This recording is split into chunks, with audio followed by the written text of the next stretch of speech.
Hello, everyone. It's Cinemondo. It's great to be back again with another fun video. We're going to do a kind of a review and also show trailer for a series that's on Apple Plus TV called Severance. But before we get into that, let's just comment, subscribe, and like. Let's all do that together right now. Come on. Do it. And you know what? We watched this and we're so blown away by it that we want to do a full review of the series. And this wasn't necessarily anything anyone was begging for in our comments. It's something we believed in and we want to force it on you all. Yes. So here you go. All right. Yeah. So we'll show the trailer first so you guys get a tone for this. It's a Apple TV series starring Adam Scott and a bunch of other great people, which we will get into later. But let's take a look at this trailer first. Let's do it. So, okay, here we go. Okay, go ahead and have a seat. My name is Mark S. I'm Helly R. My name is Irving B. My name is Dylan G. And I have, of my own free accord, elected to undergo the procedure known as severance. Awesome. I give consent for the Lumen Corporation, and it's a good corporation, to sever my memories between my work life and my personal life. I acknowledge that once the procedure is complete, I will be unable to access my personal memories whilst on Lumen's severed floor. Nor will I retain work memories when I return home at the end of the day. I am aware that this alteration is comprehensive and irreversible. I make these statements freely. Okay, that's a wrap. Open or closed? Both.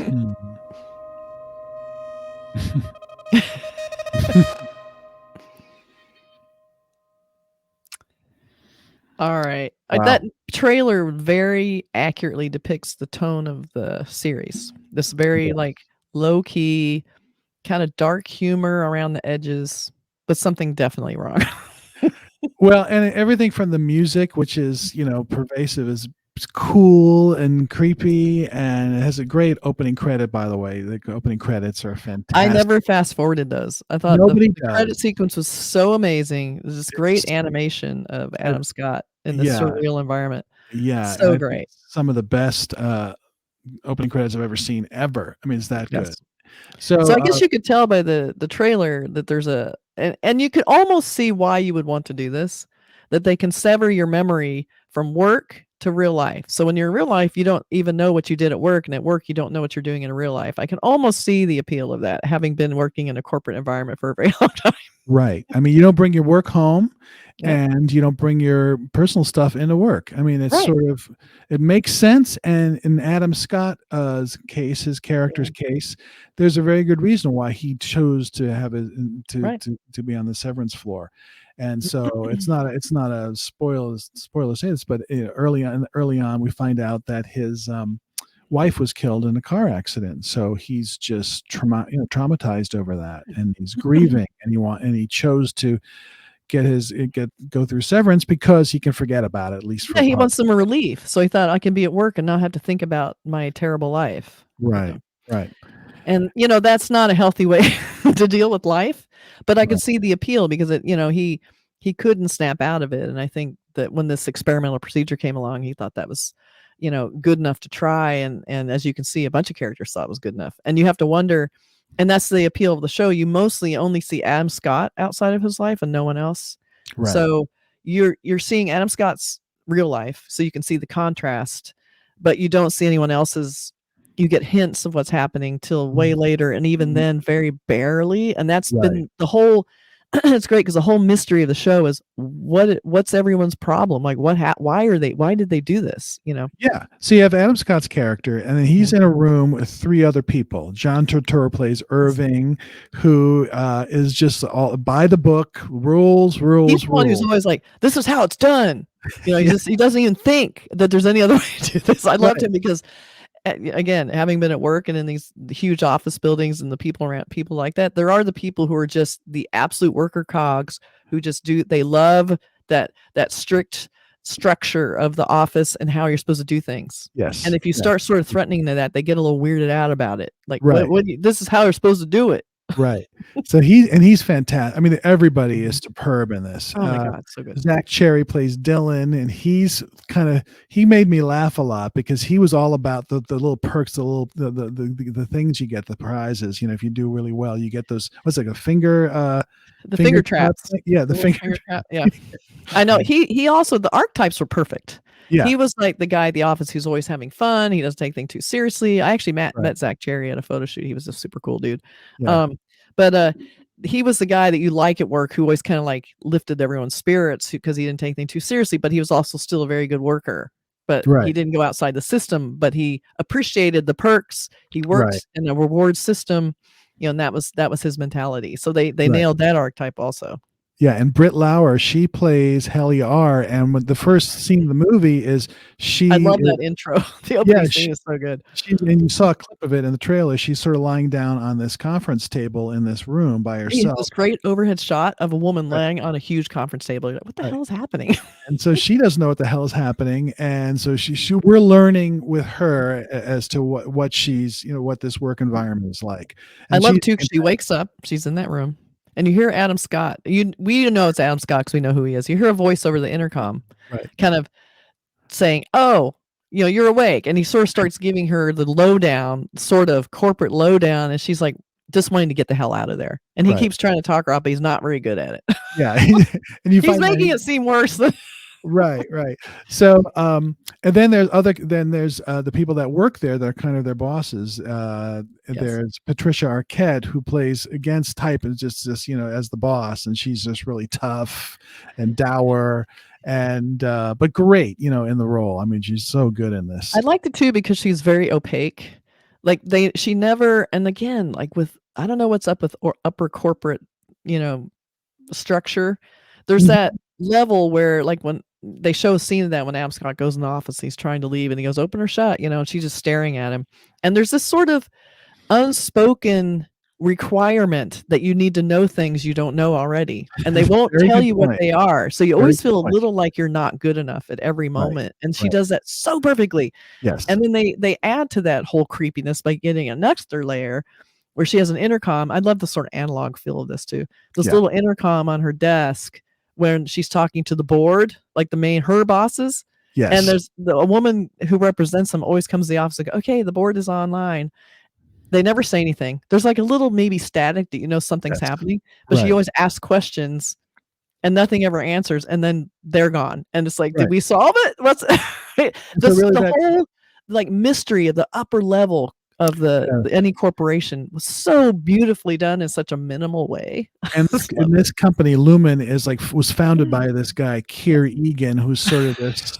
Love that too. Yeah, and they live in the town of Keir somewhere, so it has this dystopian vibe that you really don't know where this is. It was filmed in upstate New York, so you kind of get the New England feel. It looks like it's filmed like on another planet almost. It looked like it's filmed in Sweden. Like the whole office. I loved the huge. I guess it was filmed in this weird office building. That's a real massive cement. The outside, the exterior shots. That's a real. That's the old Bell and Howell building in upstate New Jersey. So weird. It's crazy looking. The interiors were nuts. And Christopher Walken has a great sort of a smaller role, but he's wonderful. And Tramell Tillman as Mr. Milichik. I loved him. Oh my God, he's so good. He is sort of like hi everybody. Yeah. Then there's this underlying don't cross him, even though he's super happy. He's reporting to the upper. Right. They got that so well, and it's strange too because it's such weird timing for this show because we're all working from home for a long time, most of us. Mm-hmm. So to have a corporate workplace show come out in the middle of 2 years of pandemic, it seemed like bad timing, but then all of a sudden it gave us this whole other viewpoint of like the corporate structure, why it works, why it doesn't work, what's happening on the inside that affects the outside. I don't know. There was something really surreal and also a little nostalgia for The Office Well, I think it's a great perspective to get. Like, hey, if you're not working in the office now, you can see how. Oh yeah, of course, this is sort of taking it to the nth degree. But you see, as you see bits and pieces of reality there. I mean, a lot of this rings true. Yes. Without question. But this is obviously kind of a different world, and with severed brain. But Tramell Tillman is great because he can have this big smile. Hey, we're going to have a dance party. We're going to have a deviled egg party. And then if you cross him, you go into the break room, and it's not a place where you. That was beautiful too, because I love you go to the break room and you have to walk through this hallway, and it just gave me nightmares. It's the cement. Everything was cement and dark and depressing, except for these super white, brightly lit corporate hallways. Everything was white and looked the same, like a maze. You didn't know where you were. Yeah. You go into the break room. It's this super skinny hallway that really only accommodates one person, but it was so claustrophobic. And when two people were in the hallway, I was just like, I couldn't even breathe. Like when they were trying to move past each other. Oh my God. It was just, so I love the idea that you go into this area with these skinny hallways that were just completely designed to intimidate you. That's all it was. Yeah, it was so perfect. It's Ben Stiller directed a lot of the episodes. I think 5 or 6 out of 9, and he really sort of captured something. I mean, I always feel like Stanley Kubrick was involved in. It was very Stanley Kubrick. Yeah, that cold sort of veneer, and even it felt very pandemic oriented because the cast seemed very small, and they were always in these big rooms sitting far apart. And I love how they had the one big room, but the cubicle was just a 4 setup cubicle in the middle of the room where they all sat together, but then there was a bunch of nothing around them, which was also. And then as they walked around the building, there's a point where they start kind of trying to explore beyond what they're supposed to be doing, and they're going down these endless white hallways with crossways, and and they're trying to map it out. When they go in these other rooms that are just empty, and what's this for? It just, or there's something surreal and weird in the room. What it's all about. And the one thing that's really thought provoking, it's when you really think about it, and they call it themselves either when they're in the office, they're the innies. Yes, I love that. Don't know anything about the outside world. They just know their job, and their job is this crazy, hard to describe job where you're just looking at the screen and you're trying to find numbers that seem scary to you. I love that. So, I love that because they're like, he goes, how do I know if they're scary? Oh, you'll know. Yeah, it takes a while, and I'd love seeing the screen because that's how it feels sometimes at these jobs where you're just doing this nonsense, and you never really explained why you're doing what you're doing. Right. I had a job like that, and it was just like you just did it, and you put those scary numbers into a bin, and that was like that. I loved that whole stupidity of it, and even call them innies and outies. Like they definitely made the people feel like children in a way. They give them these cute parties. They give them these little party tricks. They do boiled egg, or was it boiled egg? Deviled egg parties. Yeah. Mm-hmm. Yeah. And there's a great line. I have to say it again. Zach Cherry is with Britt Lauer's character. So it's Heliar and he's Dylan.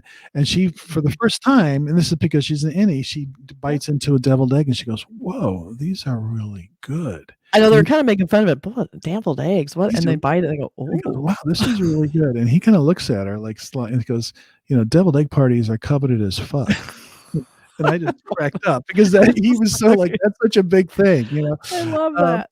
So it was just so good. And there's anything that came in that was sort of not supposed to be in there, there is this book, this self-help book that people it sneaks its way in. And they're freaked out. They're like, "Oh my God, what's this doing here?" Yeah, they don't even know what a book is. I mean, they know, but they've never seen anything other than the manual, then they're always excited about the new manual coming out. So it's really smart. It is really smart because when you think about it, when you go to an office, you don't really get to be yourself anymore. You have to abide by these rules. Right. You have these certain tasks you're supposed to do that you don't do anywhere else. You have to take orders from people that you barely know, and that they've set up a structure for you to fit into that has nothing to do with your real life. I'm always in a way surprised when I see people from work outside of work. You're kind of like, whoa, it's just weird to see they exist. And so the idea of how this works as Severance is so smart. And it's so dystopian and weird, but it's not that far off. And I think the showrunner, Dan Erickson, this guy who came up with the idea, and I'm sure he said, what if you had a different life at home versus office? And it's brilliant. Yep. They brilliantly captured it. I mean, they really did. And so it's, And even the self-help book, I'll talk about that. Yeah. When Adam Scott's character is outside, he's close with his sister, and his sister is married to this guy who writes these self-help books, and they're Yes. very popular. These And- platitudes. Yeah, these platitudes. But Platitudes. even reading them, you're like, oh, that I can see how that makes sense to to an innie, because Very it's like profound. you are not your job, stuff like that. Your job is not you, or whatever.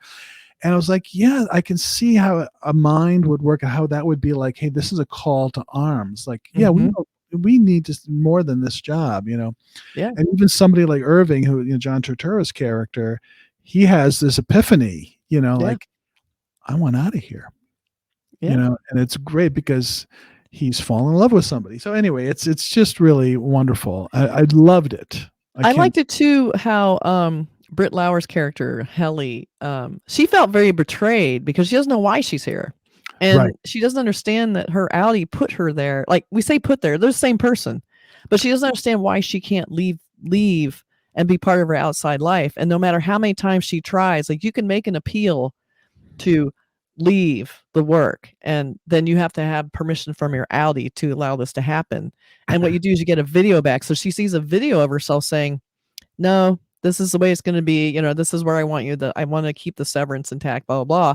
And it's like, and she feels so betrayed. She's like, why? Like, she feels like she's being tortured and betrayed for no reason. And she really wants to get to the bottom of it, not even realizing that she is the one who intentionally severed. It's like, but they feel like separate, and they really, foster that in their corporate culture of that you are separate from your outside life, and that you don't need to be concerned. You just need to do your job and not worry about it. And then of course we have the character, what's the actor's name, who is the only one that anyone's heard of who left the building and has existed without the severance outside. Yes. And that's a whole great thing too, like how he's falling apart out there. It was an actor I always like. He's always good. So good. He was in True Detective? True Detective. No, not True Detective. Mindhunter. Yes, that Mindhunter, right. And he used to play comedic characters, but now he's playing these serious roles, and I think he's really found his niche. He's great as this guy who kind of like somehow escapes and comes in contact with Mark. Adam Scott's character's name is Mark.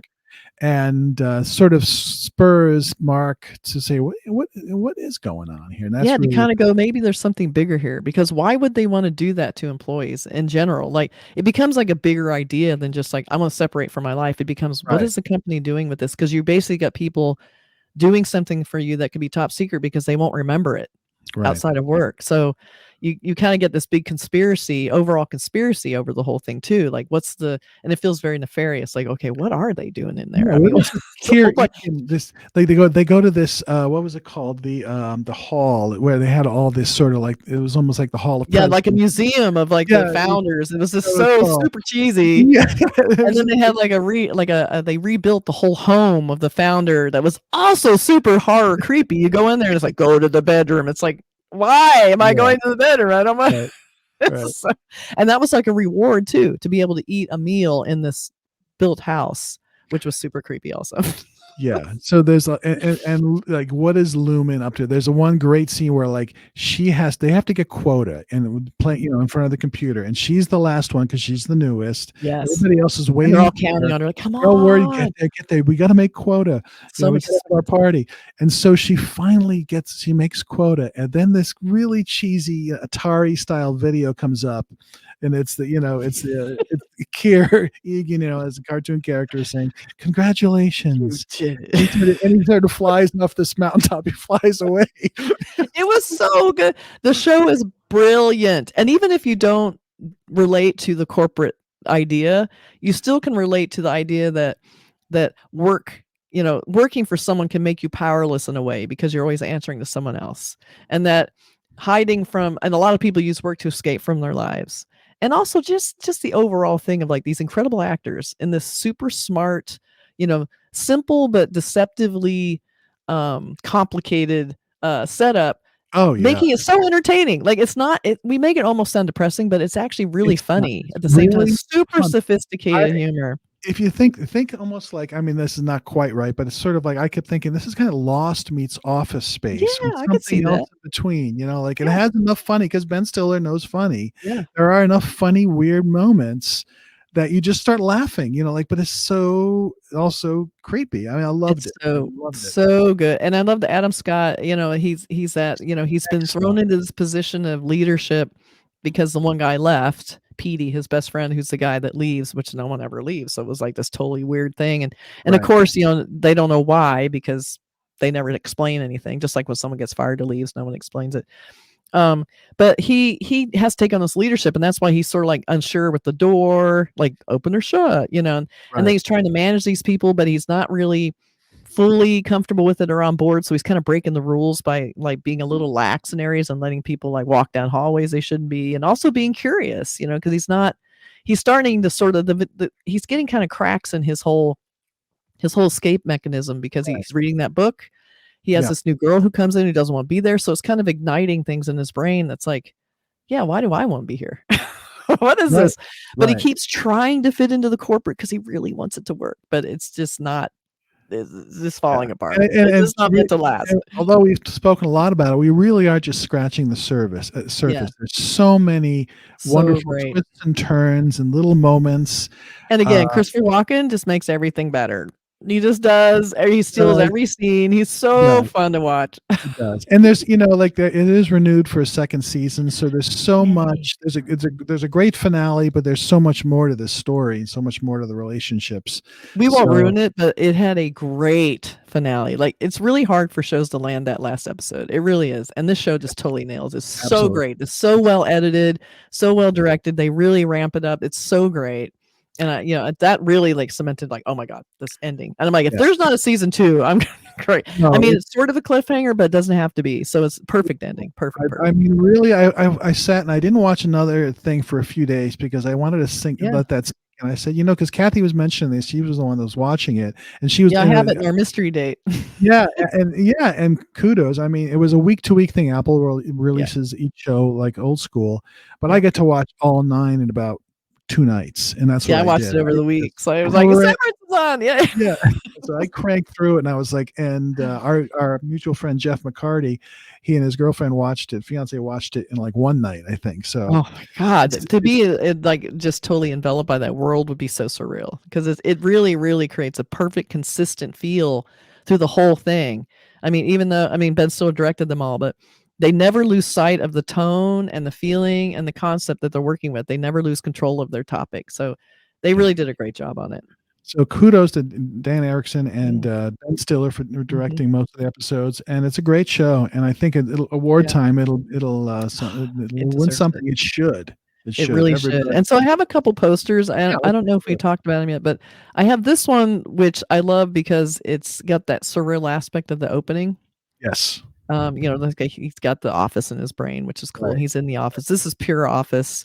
And that's where they spend most of their time, which I love because, the normal life is also sort of creepy because they live in almost like these predefined houses that all look the same. It's, kind of creepy, but the office is so beautiful. They do such a great job at the office. Yeah. This is just, Adam Scott cell, Severance. You don't need to know anything else. And then again, Adam Scott, he's got the Band-Aid, that's a plot point in the show. Yeah.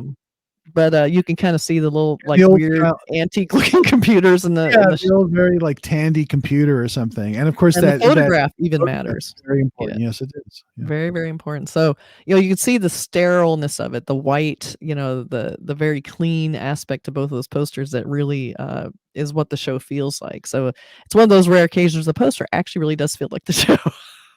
Yes, it does. I mean, it's just everything about it. Again, the opening credits. You won't skip. You can skip them. Opening love credits. They're so great. He's gonna win all kinds of advertising awards for sure. Yeah, I think his name is Oliver. I forgot his last name, but and he goes by the moniker I think Everga or something, and he has a YouTube channel, and his stuff is amazing. And Ben Stiller saw it. The pilot doesn't have that opening credit, so after the pilot was sold, they had the opening credits done, and it's superb. So, highest recommendation from highly recommend it, you guys. Watch it, and then tell us what you think. Yes, Severance on Apple Plus TV. Thanks for letting us chat about it. See you guys later. See you at work. Yeah. Oh, not me. These are our outies.